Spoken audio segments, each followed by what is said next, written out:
Hello guys, good morning to all of you. This is Maggie Raj here and now we are going to get discuss about the Coulomb's law for NDA, Air Force and Navy students. तो देखते हैं कि Coulomb का नियम क्या था और Coulomb का नियम, कूलॉम्स लॉ।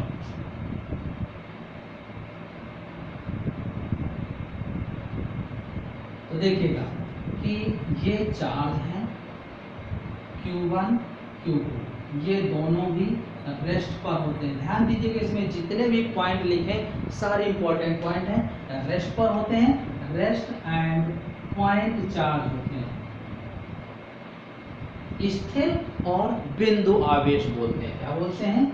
स्थिर व बिंदु आवेश। ऐसा क्यों बोलते हैं? क्योंकि हम स्टैटिक इलेक्ट्रिसिटी यानी स्थिर वैद्युतिकी में अर्थात कूलॉम का नियम स्थिर वैद्युतिकी का पालन करता है, इसलिए इसे स्थिर आवेश बोलते हैं।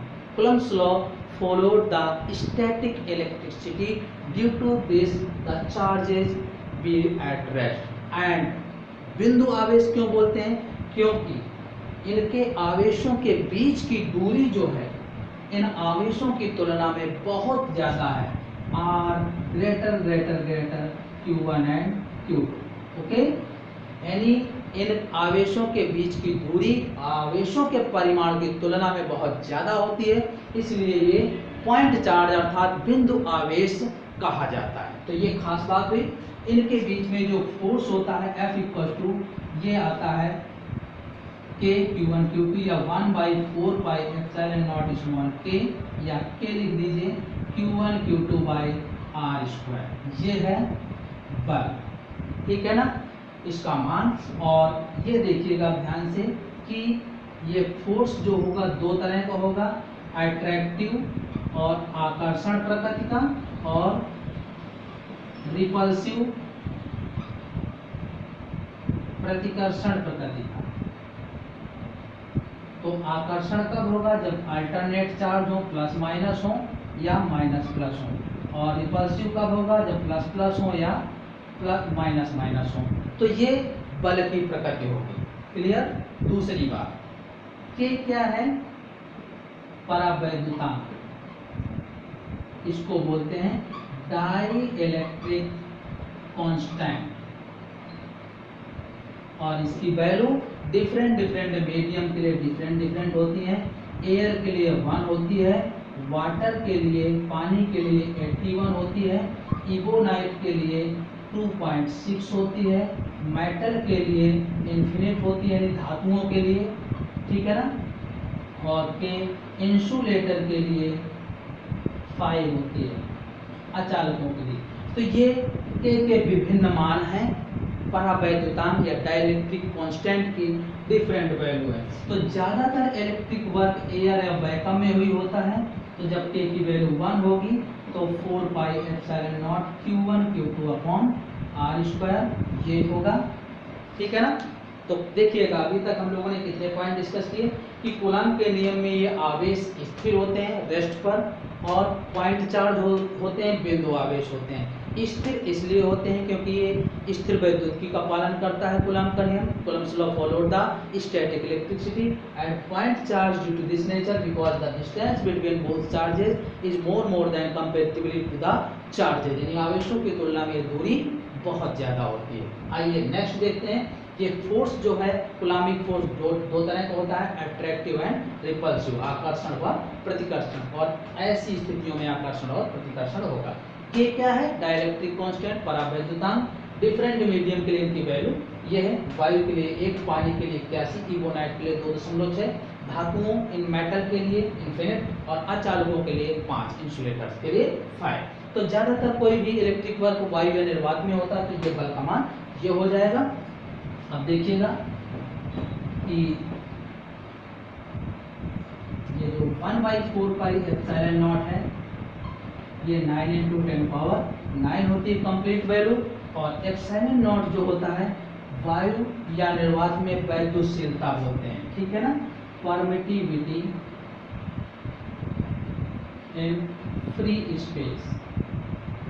ये मान होता है इसका 8.86 इंटू 10⁻⁻12 और coulomb square upon newton metre square, ये इसका इकाई की होती है। यानी ये वैद्युतशीलता है, इसको क्या बोलते हैं, वैद्युतशीलता, वायु या निर्वात में वैद्युतशीलता कहलाती है, ठीक है ना। और अगर हम देखें कि बल का मान K पर कैसे निर्भर करता है, तो F इनवर्सली प्रोपोर्शनल K, यानी F1 upon F2 equal to K2 upon K। तो ये इससे कूलम्ब के नियम से संबंधित बातें होंगी। तो आइए अब हम डिस्कस करते हैं कि इससे रिलेटेड जैसे प्रॉब्लम होगी वो कैसे सॉल्व करेंगे।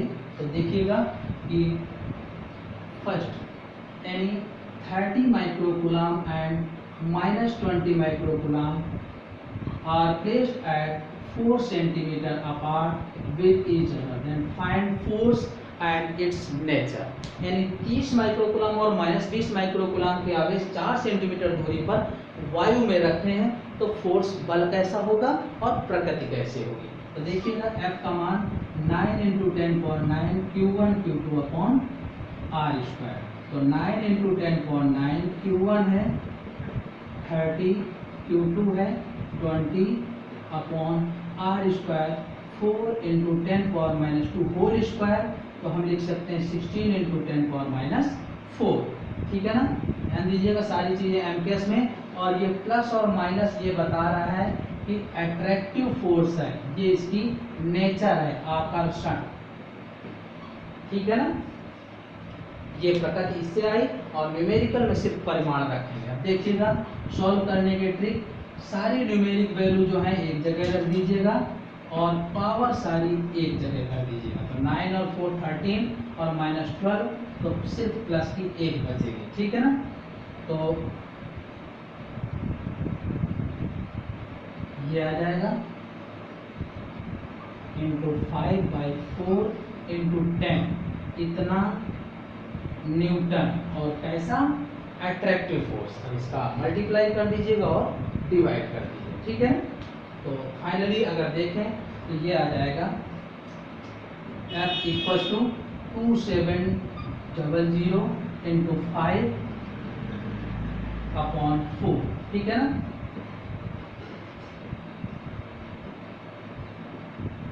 इतने न्यूटन, और वो भी आकर्षण प्रकृति। तो ये इस टाइप का क्वेश्चन हम ऐसे सॉल्व कर सकते हैं। दूसरा देखिएगा, अगर दो आवेशों का एक निकाय है जो पहले एयर में है, तो फोर्स जो है 10 न्यूटन है। अब इसी पूरे निकाय को अगर हम पानी में रख दें तो फोर्स कितना होगा। A system of two charges which are placed at a distance small r in air, then force is 10 Newton. Then what will be force? Then whole system immersed into water. अगर पूरे निकाय को पानी में रख दें तो बल कितना होगा। तो परावैद्युतांक का संबंध आपने देखा ये होता है, यानी FA upon FW KW upon KE, ये आ जाएगा। यानी 10 अपॉन FW इक्वल टू 81/1। तो FW equal to 10 upon 81 newton, यानी बल का मान 81 गुना घट जाएगा। यानी देखिए ना 10 अपॉन 81 आया, तो इसका मतलब 81 गुना घट गया। तो ये है इस तरीके से। अब आते हैं थर्ड टाइप में, अगर चार्ज को स्पर्श करके टच करके फिर रख दिया। देखिएगा ये है 80 माइक्रोकूलम एंड -20 माइक्रोकूलम, ये मान लीजिए कि 0.1 मीटर पर है, तो फोर्स कितना होगा। तो 9 × 10⁹ 80 × 20 10⁻⁻6 -6 12 अपॉन 0.1 का स्क्वायर 10⁻⁻2। तो F1 आ जाएगा 9 × 1600 × 10⁻⁻1, तो 9 × 160 कितने न्यूटन, या कितने न्यूटन फोर्स आ गया। और वो भी कैसा रहेगा, अट्रैक्टिव, आकर्षण बल, ठीक है ना। यानी 80 माइक्रोकूलम और -20 माइक्रोकूलम के आवेश परस्पर 0.1 मीटर वायु में रखें तो बल कितना होगा, इतना। यदि इन आवेशों को क्षण भर स्पर्श करके पुनः उतनी ही दूरी पर रख दें तो बल कितना होगा। सो whenever both charges touches for an instant and then placed at the same distance, then what will be the force। तो देखिएगा टच करेंगे, when touches स्पर्श करने पर, तो Q टोटल हो जाएगा 80 प्लस माइनस 20 यानी 60 माइक्रोकूलम, और फिर उतने ही डिस्टेंस पर रख दें 0.1 मीटर, तो ये कितना कितना जाएगा, हाफ हाफ यानी 30 माइक्रोकूलम एंड 30 माइक्रोकूलम। और यही प्रोसेस हमने चालन विधि में डिस्कस किया था। कंडक्शन प्रोसेस कैसे होता है कि आधा आधा अलग हो जाता है। जैसे एक बच्चे ने 100 रुपये रखे, दूसरे बच्चे ने 400 रुपये रखे, टोटल हो गए 500। अब एक अन्य बच्चे को बुलाया गया और बोला गया इन दोनों को दे दीजिए, तो वो इनको टोटल करके गिनेगा, टोटल किया और दोनों को आधा आधा बांट देगा। यही प्रोसेस होती है चालन, कंडक्शन प्रोसेस।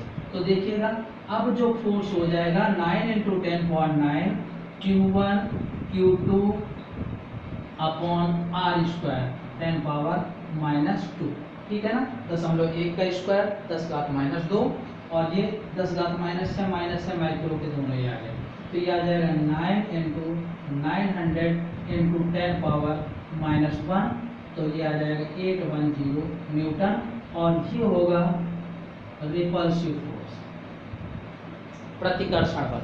तो इस तरीके से ये बल प्राप्त होंगे। क्लियर। आइए अब देखते हैं, ध्यान रखिएगा कि कूलामी बल जो है व्युत्क्रम बल का नियम का पालन करता है, यानी आपने देखा F इनवर्सली प्रोपोर्शनल r², ये रेसिप्रोकल लॉ को फॉलो करता है, व्युत्क्रम बल के नियम का पालन करता है। दूसरी चीज ये अध्यारोपण के सिद्धांत को भी पालन करता है, यानी सुपरपोजिशन लॉ को भी फॉलो करता है, ठीक है ना। Coulombic law follow superposition law, यानी अध्यारोपण के सिद्धांत। तो कूलाम का नियम जो है अध्यारोपण का सिद्धांत और व्युत्क्रम बल दोनों को भी संतुष्ट करता है। तो ध्यान दीजिएगा, ये दोनों खास बात है कूलामी बल से संबंधित। कूलामी बल व्युत्क्रम बल के नियम का पालन करता है। Coulombic force follows the square reciprocal law. Coulombic बल अध्यारोपण के सिद्धांत का पालन करता है। Coulombic force follow the superposition law, ठीक है ना। अब सुपरपोजिशन लॉ क्या होता है, तो सुपरपोजिशन लॉ ये बताता है,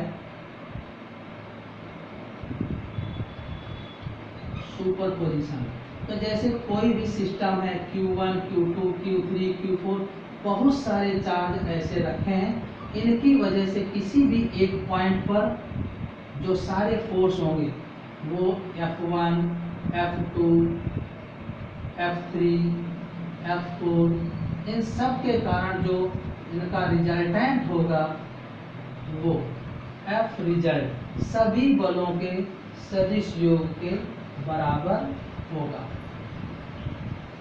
The resultant force at any point will be equal to the vector sum of all the forces whatever be present in the system on this charge, ठीक है ना। तो ये होता है सुपरपोजिशन का नियम, और इसके आधार पर ही अगर हमने सॉल्व किया, देखते हैं कि ये चाहे इक्विलेटरल ट्रायंगल हो, समबाहु त्रिभुज हो, चाहे ये वर्ग हो, चाहे ये आयत हो या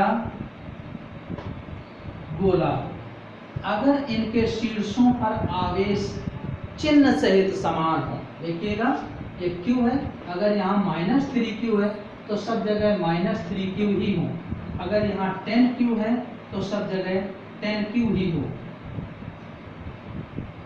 और इसके लिए तो जो भी चार्ज देते हैं तो सब समान रूप से सरफेस पर, सतह पर डिस्ट्रीब्यूट हो जाता है। तो इनके केंद्र पर जो बल होगा F वो क्या होगा, 0 शून्य होगा।